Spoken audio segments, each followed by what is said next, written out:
नमस्कार दोस्तों, स्वागत है आप सभी का अपने यूट्यूब चैनल परम कैंपस में। क्वेश्चन शुरू करते हैं। पहला क्वेश्चन है, अत्यधिक परिश्रम से आरंभ किए व्यापार में बहुत कम लाभ होने पर हताश उद्यमी ने कहा। उक्त वाक्य के रिक्त स्थान में प्रयुक्त लोकोक्ति क्या होगी भाई? अधिक मेहनत करने के बाद अगर कम लाभ हो तो इसका मतलब क्या मिलेगा? वो खोदा पहाड़ निकली चुईया वाली हाल होगी। किसकी हाल होगी भाई? खोदा पहाड़ निकली चुईया, यानी विकल्प कौन सही है? बी विकल्प आपका सही है। अगला देखिए, अगला क्वेश्चन है, किस विकल्प में शुद्ध वाक्य है? वह पुत्रवत प्रजा का पालन करता था, हरिश्चंद्र के समीप कोई सत्यवादी नहीं हुआ, आपकी सौभाग्यवती कन्या का विवाह कब होगा, अश्वमेध का घोड़ा पकड़ा गया। तो आप देखिए यहाँ पर यही सही है, डी वाला। कौन सही है? डी। बाकी रही बात पुत्रवत प्रजा की, नहीं, वह प्रजा की पुत्रवत पालन करता था, हरिश्चंद्र के समीप, यह समान होगा यहाँ पे पुत्रवत की जगह उल्टा रहेगा। आपकी सौभाग्यवती कन्या का विवाह कब होगा? कन्या का पहले दिया है, देखिए सौभाग्यवती, जो गलत है। सौभाग्यवती शादी के बाद कन्या होती है, इसलिए विकल्प कौन सही है? डी विकल्प आपका सही है। अगला क्वेश्चन है, कौन सा वाक्य शुद्ध नहीं है? बेफालतू बात मत करो, देश के सभी लोग एकजुट है, सही है। हमें शुद्ध भाषा का प्रयोग करना चाहिए, ये भी सही है। कहानी सुनकर हमें बहुत आनंद आया, ये भी सही है। बेफालतू, फालतू के पहले बे जो लगा है वही गलत है, इसलिए विकल्प कौन सही है? ए विकल्प आपका सही, यही वाक्य शुद्ध नहीं है। अगला क्वेश्चन है कि व्याकरण की दृष्टि से कौन सा कथन सही नहीं है? सार्थक शब्द समूह को वाक्य कहते हैं, बिल्कुल सही है। वाक्य के दो प्रमुख घटक माने गए हैं, ये भी सही है। किसी भी वाक्य में कर्ता और कर्म का होना आवश्यक होता है, ऐसा कोई ज़रूरी नहीं है। रही बात विकल्प डी की, किस वाक्य में उद्देश्य के विषय में जो कुछ बताया जाता है उसे विधेय कहते हैं, ये भी सही है, लेकिन विकल्प सी सही नहीं है। ये ज़रूरी नहीं है कि वाक्य में कर्म हमेशा होना चाहिए, है ना। कभी कभी कर्म अनुपस्थित भी रहता है, क्योंकि क्रिया अकर्मक और सकर्मक दोनों होती है। अगला देखिए, व्याकरण की दृष्टि से गलत कथन कौन सा है? संज्ञा की विशेषता बताने वाले शब्द विशेषण कहलाते, बिल्कुल सही है। संज्ञा के स्थान पर प्रयोग किए जाने वाले शब्दों को सर्वनाम कहते, ये भी सही है। क्रिया के प्रमुख रूप से दो भेद माने गए हैं, सकर्मक और अकर्मक, ये भी सही है, यानी विकल्प कौन सही नहीं है? डी विकल्प आपका सही नहीं है कि सर्वनाम और क्रिया की विशेषता बताने वाले शब्द को क्रिया विशेषण कहते हैं, गलत है। क्रिया की विशेषता बताने वाले शब्द को क्रिया विशेषण कहते हैं। अगला देखिए, अगला क्वेश्चन है, निम्नलिखित में से सरल साधारण वाक्य है, जहाँ अभी रेगिस्तान है वहाँ किसी समय जंगल था, ये तो आपका मिश्र वाक्य हो गया। मेरा भाई यहाँ आएगा या मैं ही उसके पास जाऊँगा, ये तो संयुक्त वाक्य हो गया। जो जितना मांगता उसको उतना दिया जाता, ये तो आपका मिश्र वाक्य है। और बचा कौन सा विकल्प? डी, यानी यही सरल वाक्य होगा। दिन का थका हुआ आदमी रात को खूब सोता है। अगला देखिए, इनमें संयुक्त वाक्य कौन सा है? वह आगे बढ़ गया लेकिन परिवार पीछे रह गया, जब बरसात थमी तब हम लोग बाहर निकले। देखिए, वह आगे बढ़ गया लेकिन परिवार पीछे रह गया, यही संयुक्त वाक्य है, क्योंकि यहाँ पे क्या लगा? लेकिन। रही बात जब बरसात थमी तब हम लोग बाहर निकले, इसमें मिश्र है। मैंने सुना है कि आप अच्छे कवि, इसमें भी मिश्र है। लाखों लोग कोरोना से काल कवलित तो हो गए, ये आपका सरल वाक्य, यानी विकल्प कौन सही हो जाएगा? ए विकल्प आपका सही है। अगला क्वेश्चन है, इनमें विलोम शब्द युग्म नहीं है। हर्ष, विषाद, स्वकीय, परकीय, वैतनिक, सवैतनिक, जड़ चेतन। देखिए, हर्ष विषाद सही है, स्वकीय परकीय भी सही है, जड़ चेतन भी सही, लेकिन वैतनिक की जगह पर यहाँ पे सवैतनिक जो लिखा है वो वहाँ पे क्या होना चाहिए? अवैतनिक होना चाहिए, यानी विकल्प कौन सही हो जाएगा? सी विकल्प आपका सही है। अगला क्वेश्चन देखिए, अगला क्वेश्चन है, किस वाक्य में भाववाच्य नहीं है? मुझसे सुबह जल्दी नहीं उठा जाता, वह प्रतिदिन स्कूल नहीं जाता, छोटे बच्चों से सीढ़ियाँ नहीं चढ़ी जाती, कमजोरी का लड़के से चला नहीं जाता। देखिए, इसमें भाववाच्य पहले में भी है और इसके अलावा किस में है? तीसरे में भी है, और किसमें? कमजोरी का लड़के से चला नहीं जाता, इसमें भी है, यानी विकल्प कौन सही है? बी विकल्प। इसमें क्या है? कर्तृवाच्य है, बाकी सब में भाववाच्य है। अगला क्वेश्चन है, निम्न में से किस युग में कामायनी की रचना की गई? छायावादी युग में, क्योंकि छायावादी युग के कवि थे जयशंकर प्रसाद जी, उन्होंने ये रचना लिखी थी, है ना। अगला क्वेश्चन देखिए, निम्न में से भारत में आर्य भाषा का आरंभ कब हुआ? 1500 ईसा पूर्व से हुआ है। कब से हुआ है? 1500 ईसा पूर्व से, यानी विकल्प कौन सही है? सी विकल्प आपका सही है।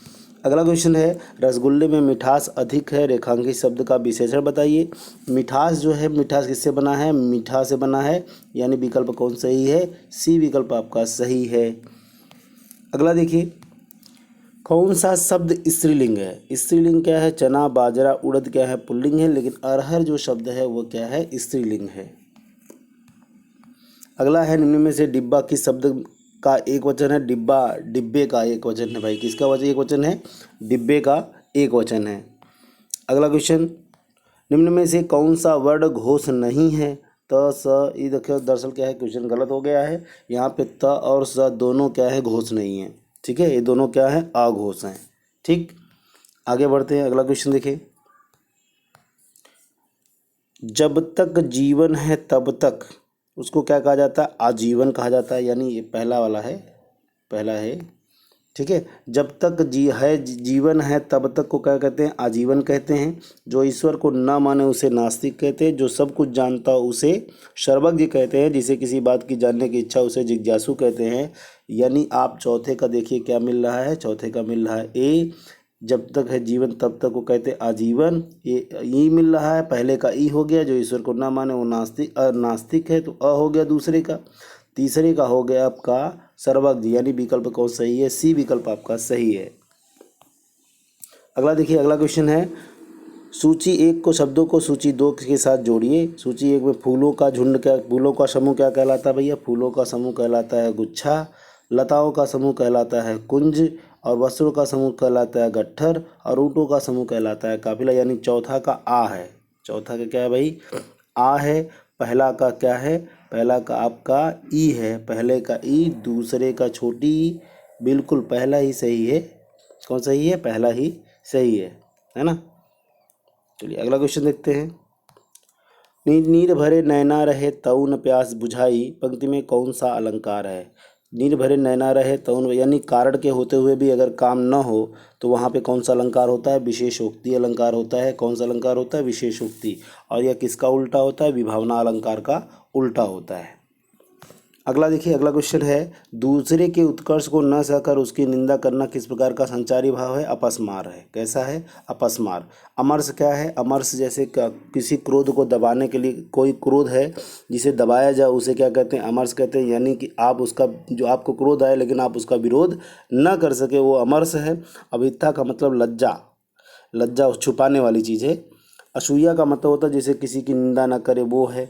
तो कौन सही हो जाएगा? ए आपका सही है। अगला देखिए, अगला क्वेश्चन है, निम्नलिखित में से कौन सा वाक्य अशुद्ध है? वह अनेकों मामलों में गवाह था। यही तो अशुद्ध है। अनेक होता भाई, अनेकों नहीं होता, है ना। अगला क्वेश्चन, सवैया के संदर्भ में कौन सा कथन गलत है? सवैया एक मात्रिक छंद है। गलत है, यही मात्रिक छंद नहीं है सवैया भाई। सवैया क्या है? वर्णिक छंद है। बाकी सब नीचे देखिए सही है। इसके चरण 22 से 26 वर्णों तक होते हैं। सुंदरी सवैया एक प्रमुख भेद है।